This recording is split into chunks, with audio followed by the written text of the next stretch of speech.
예루살렘에 대한 여호와의 진노가 계속해서 예레미야가 2장에서 이어지고 있습니다. 하나님의 심판이 정해져서 결국은 완전히 망하게 되는데, 오늘은 그 비참한 그 내용들이 다 있잖아요. 거기 보게 되게 되면은 20절, 19절, 20절 보시게 되게 되면은 자기들이 낳은 아이들, 그러니까 어린 아이들까지 다 죽게 될 뿐만 아니라 먹을 것이 없어서 1년 6개월 동안에 포효당했으니까 먹을 것이 없어서 죽은 시체도 먹었다는 거예요. 아이들까지 다 이렇게. 이거 얼마나 비참한 일인지. 그런데 이런 일들은 사실 어른들 때문에 아이들이 죽는 일들, 남녀노소 할 것 없이 그렇게 다 죽어가는 일들은 지금도 벌어지고 있잖아요. 우크라이나 전쟁이 1년 넘도록 아직도 끝나지 않냐고 젊은 청년들이 다 죽어가고 있죠. 또 이스라엘 가지 하마스 때문에 무차별 폭격으로 인해가지고 그냥 남녀노소 할 것 없이, 특히 그 신문지상에서 나오잖아요. 어린아이들도 그냥 그 폭격 속에서 그냥 도망갈 것도 없이 다 죽어가요. 우리가 선교사님 그 주일에 그 난민에 대한 것들을 봤잖아, 사진들. 근데 사실 그 유럽에서 난민에 관심을 가지기 시작한 것이 사실 불과 몇 년 안 되거든. 시리아 내전에 인해 가지고 수많은 난민들이 흩어졌을 때도 관심을 안 가졌었는데, 그 지중해 연안에 한 어린아이가 3살짜리 어린아이 시체가 떠올랐거든. 그것을 사진 찍고 기자가 사진 찍어서 나왔는데, 어린아이가, 그러니까 그 한 가족이, 쿨드라는 그 한 가족이 난민 보트 타고서 해마다가 받아주는 곳이 없으니까 거기서 아이가 3살짜리 아이가 죽었어. 바다에 떠내려와서 해변에 떠내려와. 그것 때문에 유럽의 그 난민 정책 그 보고서, 그 사진 보고서 다시 정책을 갖다가 바꾸기 시작한 것이 바로 그 아이 때문에 그렇게 된 거예요. 이 난민이 얼마나 오늘날에도 심각한 건지, 그것이 내전으로 인한 나라 간의 이익과 어른들의 그 싸움으로 인해서 남녀노소 할 것 없이 전쟁이 나면은 피해는 다 그 연약한 자들이 다 입게 되는 거예요. 특히 우리 젊은 청년들이 그또 싸움에 나가서 다 죽기도 하고 피해를 입기도 하고 다 그렇게 끔찍한 일들이 있게 되는 것이죠. 바벨론 군대에 짓밟혀서 예루살렘 성이 완전히 이렇게 무너지게 되고, 성전조차도 그들이 들어와 가지고 다 수탈해가고 예배도 못 드리고 조롱하고, 이 일들이 다 일어나게 되는 거예요. 탄식하고, 얼마나 예레미야가 그랬으면 창자가 끊어지는 아픔으로 기도한다 그러잖아요. 11절 다시 보세요. 11절 보시면 내 눈이 상하고, 그렇죠? 내 창자가 끊어지며 내 간이 땅에 쏟아졌으니 이는 내 딸 내 백성이 패망하여 어린 자녀와 젖먹는 아이들이 성읍 길거리에 기절하미로다. 먹을 것이 없으니까 기절하다. 실질적으로 얼마나 애간장이 끊어진다 그러면 실제 이 간, 창자가 끊어지는 그 아픔, 원숭이가 그 자기 새끼 잡아가니까 그 40km를 쫓아가가지고 중국으로 해보면 나중에 봤더니 배에 올라서 배를 가려고 하니까 창자가 끊어져 있다면서. 그게 단장의 아픔이거든. 이렇게 창자가 끊어지는 아픔으로 다음 세대들, 자녀들, 청년들, 죽어가는 영혼들을 위해서 기도하는 것, 이것이 정말 그 당시뿐만 아니라 이것은 현지에도 지금도 벌어지고 있는 일이에요. 우리는 겪고 있지 않지만 우리 너무 지금 저 반대쪽에서는 지금도 싸우고 있고 죽어가고 있고, 우리 가까운 데서는 중국의 그런 초석교회나 북한의 지하교회 여전히 그들도 그런 마음으로 기도하고 있을 거예요. 이것이 오늘날에 똑같이 이렇게 이루어지고 있는 일인 것입니다. 이런 그 참 비참한 것을 예레미야 선지자가 어떻게 할 수도 없고, 하나님께서 이미 정해진 심판이기 때문에 그렇게 그렇게 간절히 기도할 수밖에 없는 거예요. 무엇으로 너희들을 위로할까? 이 비참함을 어떤 그 비참함에 비교해서 너희들을 위로할까?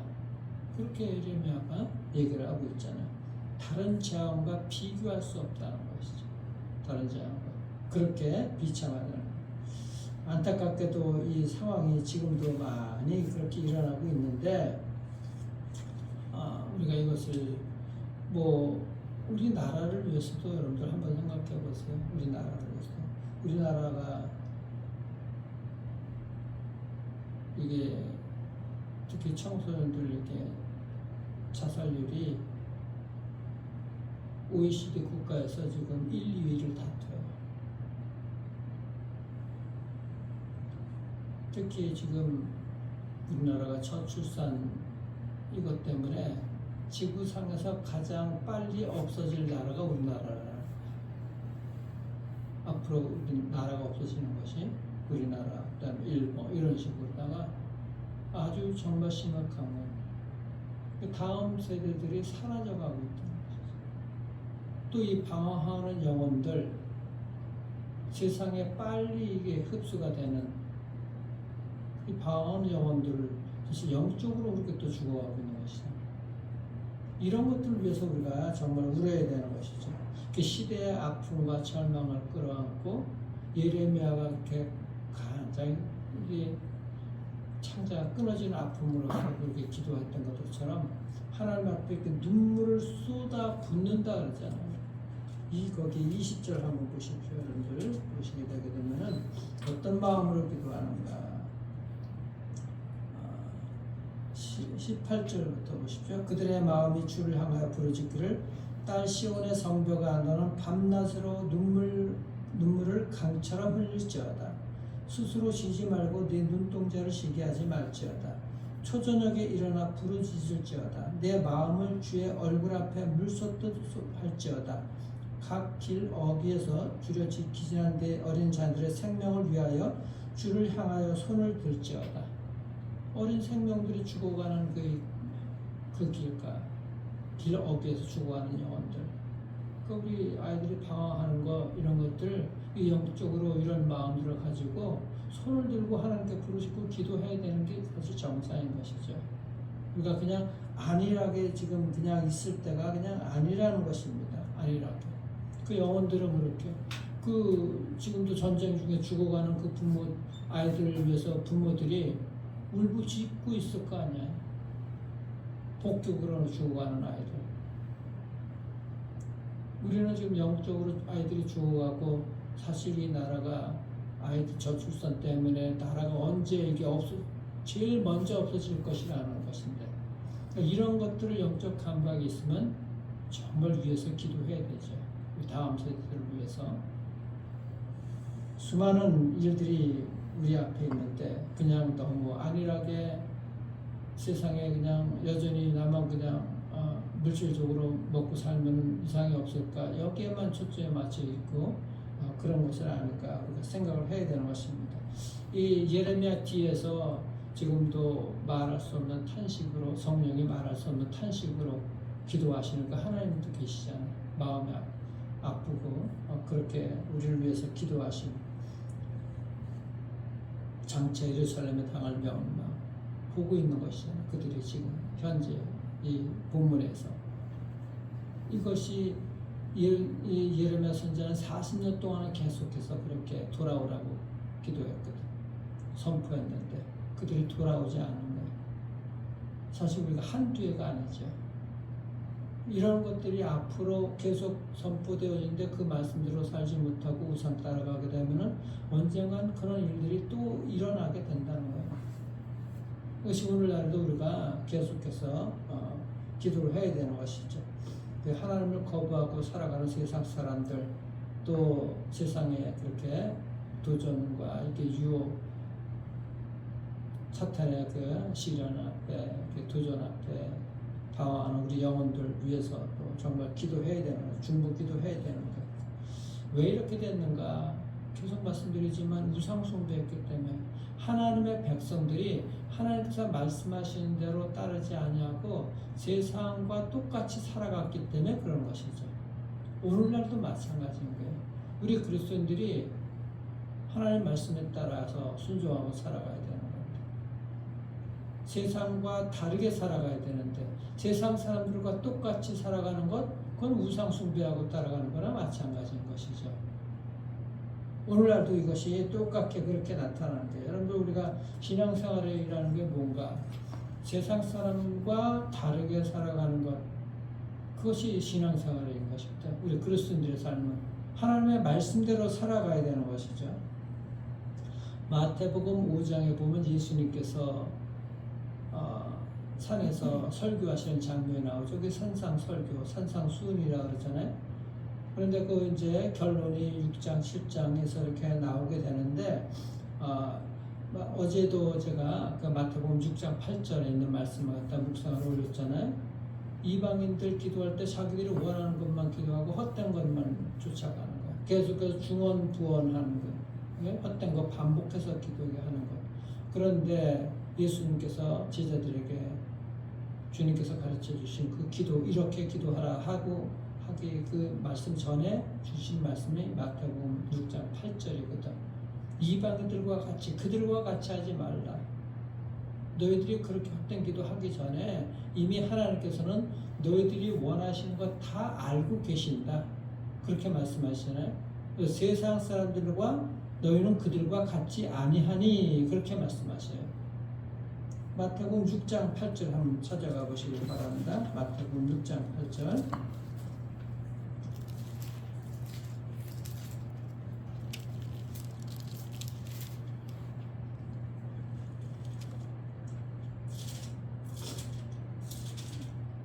자, 8절에 보시면은 7절에 보면 또 기도할 때 이방인과 같이 증언부언하지 말라. 그들은 말을 많이 하여야 들으실 줄 생각하니라.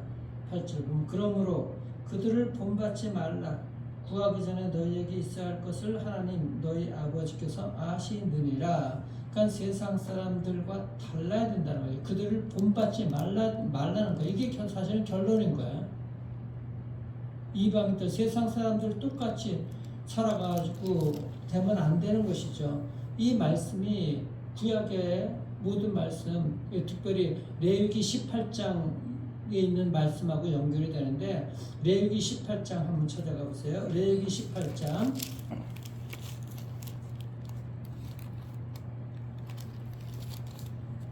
레위기 18장 2절에 한번 보시길 바랍니다. 18장 2절부터 보시면은, 보세요. 2절부터 4절까지 옵니다. 너는 이스라엘 자손에게 말하여 이르라. 나는 여호와 너희의 하나님이니라. 너희는 너희가 거주하던 애굽 땅의 풍속을 따르지 말며 내가 너희를 인도할 가나안 땅의 풍속과 규례도 행하지 말고 너희는 내 법도를 따르며 내 규례를 지켜 그대로 행하라. 나는 너희의 하나님 여호와니라. 세상 이집트의 그 규례, 그 우상 풍속들 따르지 말고 가나안 땅으로 인도할 건데, 그 가나안 땅에 들어가서 가나안 족속들이 그 행하던 그 풍속이나 규례나 우상 숭배하는 거, 그런 거 따르지 말라는 거야. 즉 우리는, 하나님의 백성들은 세상과 이 세상의 가치관을 따르지 말고 예수님의 그 가치관, 예수님이 가신 길을 가야 되는 거예요. 그것이 예수님의 마음을 닮아서 그 길을 가는 것이 바로 그리스도인인 거예요. 예수님을 따르는 자들. 그런데 세상을 따라가기 때문에 그런 것이죠. 이 이스라엘 백성들이 하나님의 백성들인데도 불구하고 우상 숭배하고 세상과 따라갔기 때문에 이런 결과가 나오는 거예요. 계속 돌아오라 하는데도 그렇게 돌아오지 않았던 거예요. 그래서 사도 바울이 로마서 12장 2절에서 하신 말씀이 그러잖아요. 너희는 이 세대를 본받지 말고, 계속해서 말씀하시는 거예요. 오직 마음을 새롭게 함으로 변화를 받아서 하나님의 마음을 닮아서 하나님의 선하시고 기뻐하신 온전하신 뜻이 무엇인가 분별하도록 하라. 그러니까 하나님의 마음을 닮으면 하나님의 뜻을 알잖아요. 그래서 그 하나님의 뜻대로 살아가는 것이죠. 우리가 이것이 참 잘 안 와닿는데, 세상 사람들은 우리 그리스도인들 조롱하고 그렇게 하면서도 세상 사람들이 하나님을 믿는 사람들에 대한 기대감이 있는 거예요. 그들이 원하는 것이 세상 사람들은 너희도 그리스도인들이라며 하나님 믿는다며 우리와 뭔가 다른 것이 있어야 될 것 아니야. 그런 기대감이 있어요. 우리가 똑같으면 안 되는 것 아니야? 우리가 달라야 되는 것이지. 이것이 잘 안 하다면은 여러분들 이 성도들이 목사에게 대한 기대치가 있거든. 목사는 우리하고 달라야 되는 것 아니에요? 뭐 여러 가지 살아가는 방법도 그렇고 우리들이 이렇게 어렵고 힘들어도 목사는 제대로 일어서야 되는 것이고 목사에 대한 기대치가 있어. 똑같이 세상 사람들도 그리스도인들에 대한 기대치가 있다는 것이죠. 그대로 살지 못하면은 그들이 그리스도인들을 갖다가 이상하게 보는 것이죠. 조롱하고 너희들 우리가 똑같으네.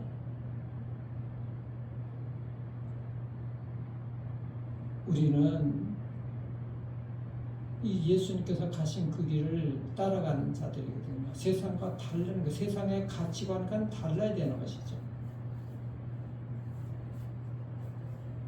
예레미야가 이스라엘 백성들을 향해서 이렇게 간절히 기도했던 것처럼 눈물로서 기도했던 것처럼 이 기도가 우리에게는 정말 중보가 기도가 필요합니다. 영적인 현실, 우리 다음 세대들 또 방황하고 있는 그런 영혼들, 어른들도 마찬가지인 것이고 우리가 이것을 눈물로써 정말 기도할 수가 있어야 되는 것입니다. 영적인 상황은 전혀 다르지가 않습니다. 지금도 영적인 전쟁터입니다. 그리고 또 하나 우리가 기억해야 될 것은 왜 이렇게 되었는가? 세상과 똑같이 살아갔기 때문에 그렇다는 것. 우리 그리스도인들은